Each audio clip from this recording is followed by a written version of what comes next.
Hello दोस्तों, तो हमें चैप्टर की शुरुआत में यहाँ पे पूरी प्रिजनर का सीन दिखाया जाता है और वो कहता है कि वो बिल्ली उसने कहा था कि वो बाकी हीरोज के पास जाएगा, लेकिन मेरे को इसकी बात समझ नहीं आती। वो जिसके पास भी जाए उसको पछतावा ही होगा। बाकी हीरोज से निपटने से अच्छा तो वो मुझसे निपट लेता। तो यहाँ पे हमें डार्क शाइन का सीन दिखाया जाता है और वो बग गॉड से लड़ रहा होता है, या फिर मैं कहूँ डिफेंस कर रहा होता है। जी हाँ दोस्तों, यहाँ पे बग डार्क शाइन अपने हाथों को क्रॉस करके बस खड़ा रहता है और बग गॉड उसके ऊपर लगातार हमला कर रहा होता है। थोड़ी देर बाद वो कहते हैं कि बात क्या है, तुम तो बस वहाँ पे बिना हिले खड़े हुए हो, लड़ाई से हार मान चुके हो क्या? सुपर अलॉय डार्क शाइन, तुम लड़ते क्यों नहीं? तो डार्क शाइन बोलता है कि मॉन्स्टर बग गॉड, जब हम मिले थे तब तुमने मुझे बताया था कि तुम कभी ना मरने वाले ऐसे मॉन्स्टर हो जिसके पास कीड़ों की ताकत है। वही मेरा असली गोल है। मैं सच में उस ताकत को महसूस करना चाहता हूँ, वो पावर, वो स्पीड और वो खतरनाक ताकत उस मॉन्स्टर की जो अपने आप को बग गॉड कहता है। लेकिन तुम मेरी उम्मीदों पे खरे नहीं उतरे, बल्कि तुम तो एक ऐसे मॉन्स्टर हो जो कि डार्क शाइन के सामने टिक ही नहीं सकते। तुमने मुझे निराश किया। तो बग गॉड कहता है कि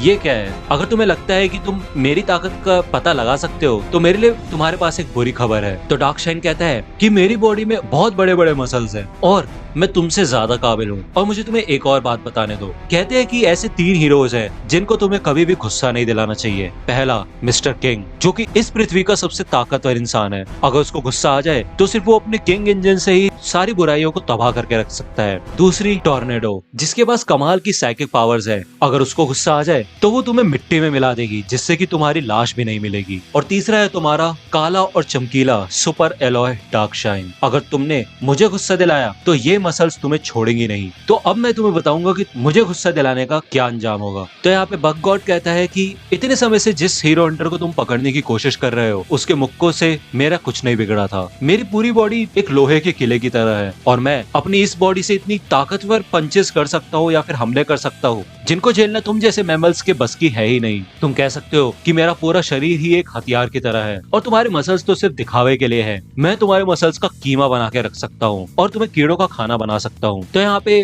बग गॉड अपने 6 के 6 हाथों से डार्क शाइन के ऊपर हमला करता है। यहाँ पे थोड़ी देर डार्क शाइन खड़ा रहता है और वो एक ही पंच में बग गॉड को खत्म कर देता है। और वो कहता है, देखा मैंने कहा था ना, तुम बहुत जल्दबाजी करते हो। मुझे तो खुद भी नहीं पता कि मैं अपनी बॉडी को कैसे नुकसान पहुंचा सकता हूँ। तभी वहाँ पे भूकंप सा आने लग जाता है और सब कुछ हिलने लग जाता है और डार्क शाइन कहता है कि जरूर कोई ना कोई कार्डरे से लड़ रहा है। शह, ये चल कर रहा है। अगर जल्द ही मुझे कोई कार्डरे नहीं मिला तो मेरे मसल्स को बुरा लगेगा। तो यहाँ पे हमें पोची का सीन दिखाया जाता है और वो काफी तेज घुर्रा रहा होता है और काफी चैप्टर्स बाद हमें सामने यहाँ पे एक साइटामा दिखाया जाता है और वो कहता है कि पहले वो ठरकी लोग थे और अब एक बड़ा सा रहस्यमय कुत्ता मुझे देख रहा है। तो साइटामा पोची से कहता है कि उन लोगों ने तुम्हें खिलाया क्या है इतना बड़ा करने के लिए? इतने बड़े कुत्ते को यहाँ पे छोड़ना तो काफी खतरनाक है। तो यहाँ पे पोची साइटामा के ऊपर हमला करने के लिए तैयार हो जाता है और साइटामा कहता है कि मुझे तो टेंशन हो रही है कि इस अंडरग्राउंड फैसिलिटी में तुम्हारा मालिक मुझे यहाँ मिलेगा भी या नहीं। तो यहाँ पे जब पोची साइटामा के ऊपर अटैक करता है तो साइटामा हवा में उछल जाता है और वो कहता है कि देखो, हर कुत्ते के साथ यही होता है, जब भी हम उसकी आंख में देखते हैं तो वो भौंकना शुरू कर देता है और काटने लग जाता है। अब शांत भी हो जाओ और अपने मुंह से आग निकालना बंद करो। तुम्हारे मैनर्स कहाँ गए? तुम्हें बिल्कुल भी तमीज नहीं है। और यहाँ पे साइटामा अपना पंच रेडी कर लेता है और वो कहता है बैठ जाओ। पोची को पंच करता है और यहाँ पे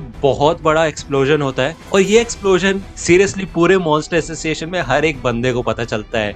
zombie man, pig god, homeless emperor, पूरी prisoner, flashy flash, tornado, blizzard, king, bomb, atomic samurai और यहाँ पे मॉन्स्टर्स को भी पता चलता है, ग्योरो ग्योरो, ब्लैक स्पर्म और नियन। और दूसरी ओर यहाँ पे वगन्मा, child emperor, dark shine alloy, अमाई मास्क और सरफेस के ऊपर भी इधर सेकिंगर होता है। और सपोर्ट टीम के बाकी हीरोज भी सोचते हैं कि ये काफी तेज आवाज थी, हुआ क्या?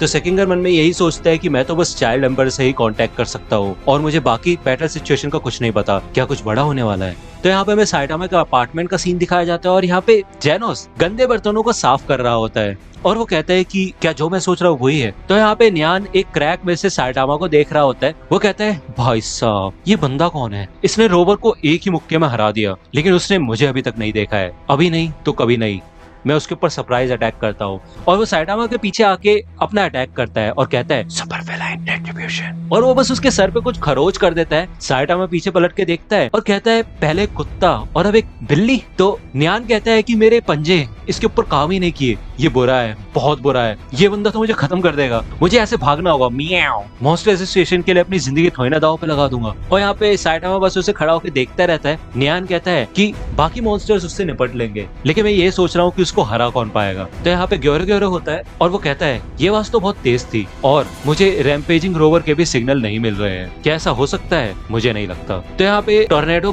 ग्योरो ग्योरो के पास आ जाती है और कहती है कि क्या टेंशन हो रही है? मेरे ख्याल से वो आवाज तुम्हारे कार्ड रेस की हारने की थी, तो बोलो तुम ही बॉस हो ना। तो ग्योरो ग्योरो यहाँ पे खड़ा हो जाता है, या फिर मैं कहूँ हवा में उड़ने लग जाता है और वो कहता है कि मुझे खुशी है कि तुम इधर आई, मेरे बेस ऑफ ऑपरेशंस में तुम्हारा स्वागत है और मैं वैसे भी तुमसे खुद ही निपटना चाहता था। टॉर्नेडो ऑफ टेरर, एक कमाल की साइकिक। मेरा नाम ग्योरो ग्योरो है और मैं मॉन्स्टर एसोसिएशन का मिलिट्री एडवाइजर हूँ और मैं ही वो हूँ जो मॉन्स्टर की एक दुनिया बनाएगा। तो टॉर्नेडो कहती तो क्या हुआ, तुम ही बॉस हो, है कि नहीं? तो यहाँ पे ग्योरो ग्योरो अपनी आंख बंद करता है और वो कहता है मरो, और वो टॉर्नेडो के ऊपर आसपास मौजूद सारे मलबे से अटैक करता है। तो दोस्तों आज की वीडियो के लिए सिर्फ इतना ही। आई होप कि आपको ये वीडियो पसंद आई होगी। अगर आपको ये वीडियो पसंद आई हो तो प्लीज लाइक कीजिए, अपने दोस्तों के साथ शेयर कीजिए और मेरे चैनल को सब्सक्राइब करना मत भूलेगा। और अगर आप मुझे कांटेक्ट करना चाहते हैं तो आप मुझे इंस्टाग्राम पे कांटेक्ट कर सकते हैं, मेरे पेज की लिंक आपको डिस्क्रिप्शन में मिल जाएगी। मिलता हूं आपसे अगले वीडियो में, तब तक के लिए गुड बाय।